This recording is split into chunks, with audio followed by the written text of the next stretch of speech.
Guys, kitchen हो या दुकान, दोनों में एक चीज तो कॉमन होती है कि आप कितना भी सामान भर लो, कुछ ना कुछ ऐसा सामान जरूर होगा जो घटा हुआ रहेगा। दुकान का एग्जांपल मैं इसलिए दी हूँ क्योंकि मेरे फादर और फादर इन लॉ दोनों का ही शॉप है और दोनों के मुंह से एक कॉमन चीज मैं हमेशा सुनने को मेरे को मिलता है कि यार कितना सामान भरे, कुछ ना कुछ घटा ही हुआ रहता है, कुछ ना कुछ घटा ही हुआ रहता है।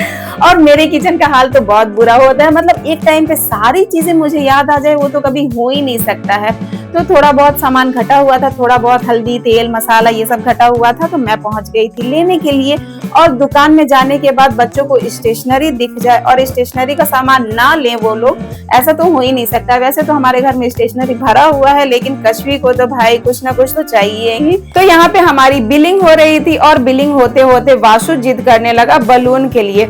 अब भैया सुन लिए थे, तो भैया भाई दयावान थे हमारे। वो एक्चुअली ना हम लोग बहुत सारा सामान यहीं से लेते हैं, तो भैया को ही पता हम लोग हमेशा मतलब हमेशा के कस्टमर हैं। तो भैया ने उस वाशु को एक ग्रीन कलर का बलून दे दिया था। भाई फ्री का सामान मिल जाए तो मेरा तो दिन ही बन जाता है। तो वाशु को भी अच्छा लगा और वाशु काफी हद तक उसको फुला लिया था। उसके बाद हम लोग पहुंच गए थे गुपचुप खाने के लिए। तो परंपरा को न तोड़ते हुए हम लोग पहुंच गए थे गुपचुप के शॉप में। भाई निकले और गुपचुप न खाइए तो हो ही नहीं सकता है।